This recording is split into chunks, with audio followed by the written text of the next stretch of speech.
gampang tidak ikut gitu loh, tidak ikut ke perbutuhan doa. Ini bukan berarti saya itu istilahnya itu balelot dan sebagainya, tidak. Ya karena Pak Apri itu juga tahu saya itu umum saja di Intan ngurusi putu kula cilik sing pisan sing nopo teng Intan nopo dipanggil kali Pak Pri. Dadi kula nyuwun ngapunten, kula mboten menjauh dari Tuhan, karena saya juga seperti itu. Kalau saya dimilih Tuhan ini apa Tuhan ini, jelas saya milih. Kalau komen milih Tuhan Yesus lah. Tuhan Yesus kan yang menjamin kita untuk masuk surga, itu kan pasti. Tapi tadi ada tapinya, ya ada tapinya. Seperti yang dibilang Pak No, kalau pembantu itu ya oleh isu ya ndang tangi, kayak nyapu, kayak kura-kura, kayak masak, itu kan seperti yang dikehendaki Tuhan. Kita harus begini, harus begini, harus begini. Ya sebisa-bisanya saya itu belajar, tidak sudah bisa itu enggak. Saya masih mau belajar, meskipun sudah tua kan belajar itu enggak ada batasnya. Kita harus mau belajar meskipun kita sudah tua. Yaitu tadi mengikuti apa yang menjadi kata Tuhan. Saya juga ingin masuk surga, seperti itu kan komen saya tadi. Semua kan ingin masuk surga semua. Nah, tapi mudah-mudahan kalau kita sudah mengikuti dan menurut, mendengarkan apa yang dikatakan Tuhan, kita pasti akan bisa menjalani semua, yaitu tadi belajar dan belajar, karena belajar itu tidak ada batasnya. Singkat Bu, kuping kok pernah krungu. Ini saya tertarik pada terakhir. Kita patut bersukacita dan bergembira karena adikmu telah mati dan menjadi hidup kembali. Ia telah hilang dan didapat kembali. Nah, dari kata-kata ini, adiknya itu dikatakan mati. Mungkin mati itu maksudnya imannya. Imannya ya. Iya, imannya yang mati dan sekarang datang kembali, ya, hidup. Nah, di sini ada kata-kata ini ibaratkan bapak dan anak. Mungkin yang dimaksud itu lebih jauhnya adalah Tuhan. Ya, Tuhan sama kita. Waktu dia dari pergi, ya, menghabiskan harta yang telah dijual, dia datang ke rumah bapak. Itu ibaratkan kita itu menjauh, ya, menjauh, akhirnya datang lagi ke Tuhan. Tobatan. Di situ dia merasa waktu merantau, jangankan makan sebagaimana layaknya, tetapi makanan babi aja enggak dia dapatkan. Makanan babi itu kalau tidak salah ampasnya tahu itu. Terus dia berpikir, di rumah bapakku hamba-hambanya budak-budaknya makan dengan berlebihan. Ya, mungkin ini yang dimaksud adalah kalau kita datang kembali kepada Tuhan, apa yang kita inginkan bisa terpenuhi di situ, tapi dengan catatan kalau kepingin makan ya bekerja. Nah, yang dimaksud bekerja di sini adalah bekerja di ladang Tuhan.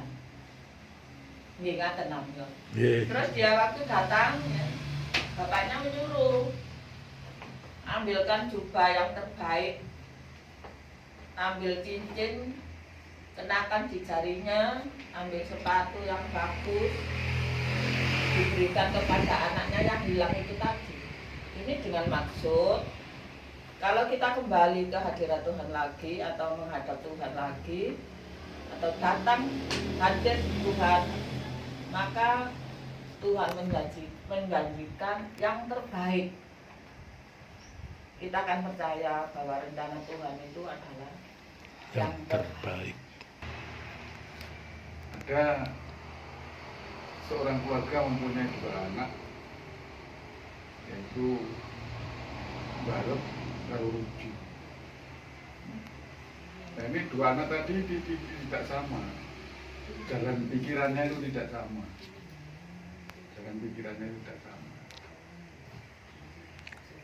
tapi anak yang tadi nakal itu katakan begitu, setelah terjepit keadaan hidupnya itu, akhirnya dia bangkit dan kembali kepada Bapaknya. Maka di dalam ayat 21 ini sangat jelas sekali ya. Kata anak itu kepadanya, Bapa, aku telah berbuat dosa terhadap surga dan terhadap Bapa. Aku tidak layak lagi disebutkan anak. Jadi ini penyerahannya. Anak tadi setelah mengalami penderitaan dan sebagainya itu merasa salah, pasrah sama bapak. Gak merasa kalau saya itu menjadi anaknya. Inilah Bapak Ibu, jadi kalau kita kadang itu ya mengalami persoalan terus kita meninggalkan Tuhan. Itu kalau kita kembali kepada Tuhan, Tuhan yang luar biasa. Tadi dijelaskan Bu R ya, Pak Saryono, ya dikasih cincin dan sebagainya dan sebagainya. Ini. Jadi apapun kesalahan kita, kalau kita itu datang kepada Tuhan dengan rendah hati, Tuhan akan merangkul kepada kita dan kita akan diberi perhiasan-perhiasan yang pantas untuk kita. Nah, berbeda dengan ayat yang ke-31. Anak yang satu tadi merasa iri gitu. Merasa iri. Aku tak rewangi ya Pak Saryono, tak rewangi nyambut gawe nang Tegal kaya ngono karo bengi karo awan. Ternyata mek ngono tok ae. Dulurku sing nakal iku kae kaya ngono teko dirangkul dan sebagainya. Tapi apa kata bapaknya?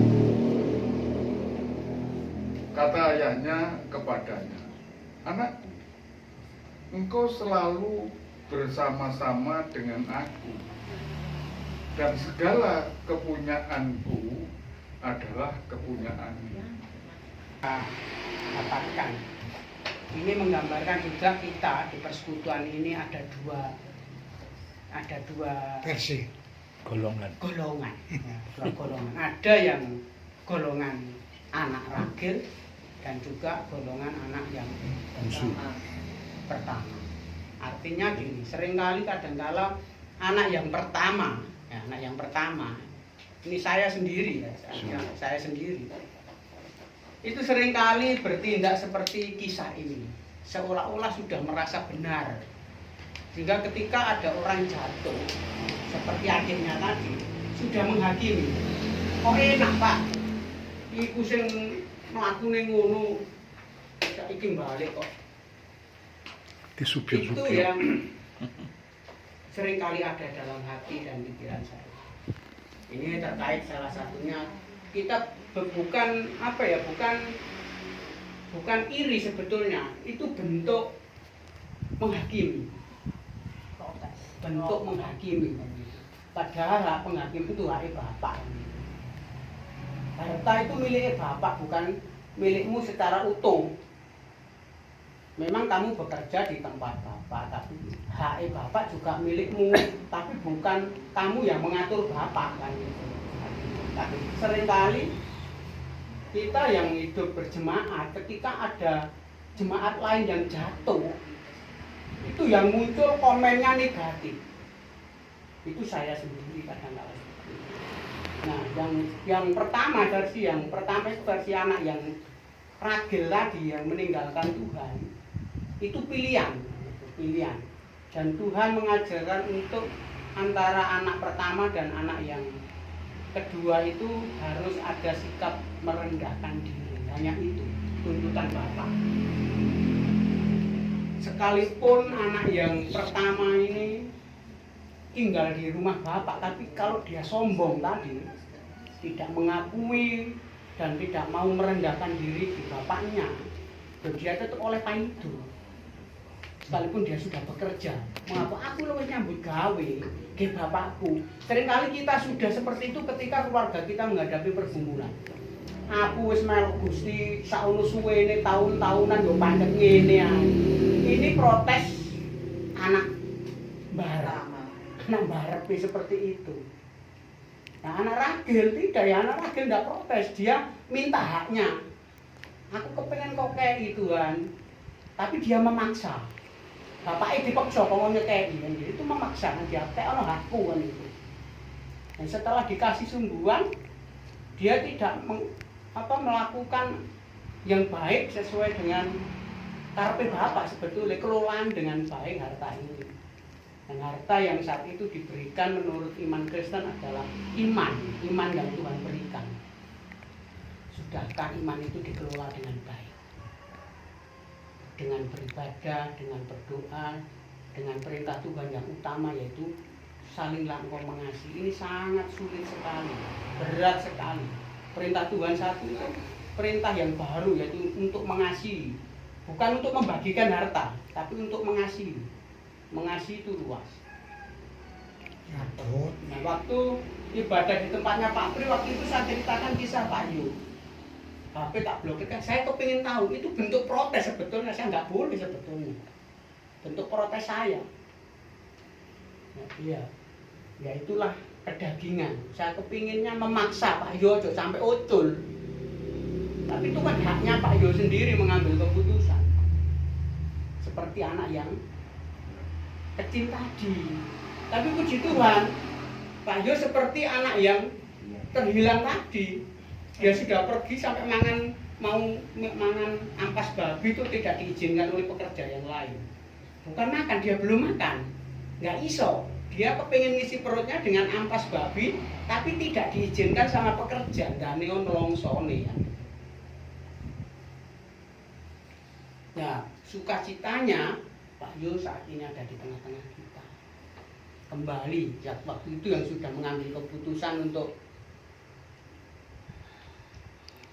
nikah meninggalkan iman Kristen. Ya. Jadi ini bentuk pengakuan yang mau merendahkan diri di hadapan Tuhan. Nggak kepingin nuruti senenge nurut dunia tadi, berfoya-foya ngentekno atine dhewe sing seneng dan sebagainya. Dan dia kembali sama. Jadi kunci pada siang hari ini itu hanya mau merendahkan diri, mau mengakui di hadapan Tuhan. Bukan sumbung-sumbungan. Sekalipun kita bisa menyampaikan firman yang luar biasa atau mungkin bisa melakukan mujizat, kesembuhan dan sebagainya, tapi kalau kita seperti anak barep tadi, ya diseneni nggak ada gunanya. Dan ada ayatnya itu di Matius pasal 7 ayat 21. Matius 7 ayat 21 saya akan bacakan buat kita semua. Matius pasal 7 ayat yang ke-21. Demikian bunyi firman Tuhan. Bukan setiap orang yang berseru kepadaku Tuhan, Tuhan akan masuk dalam kerajaan surga, melainkan dia yang melakukan kehendak Bapakku yang di surga. Pada hari terakhir banyak orang akan berseru kepadaku, Tuhan, bukankah kami bernubuat demi namamu dan mengusir setan demi namamu dan mengadakan banyak mujizat demi namamu juga?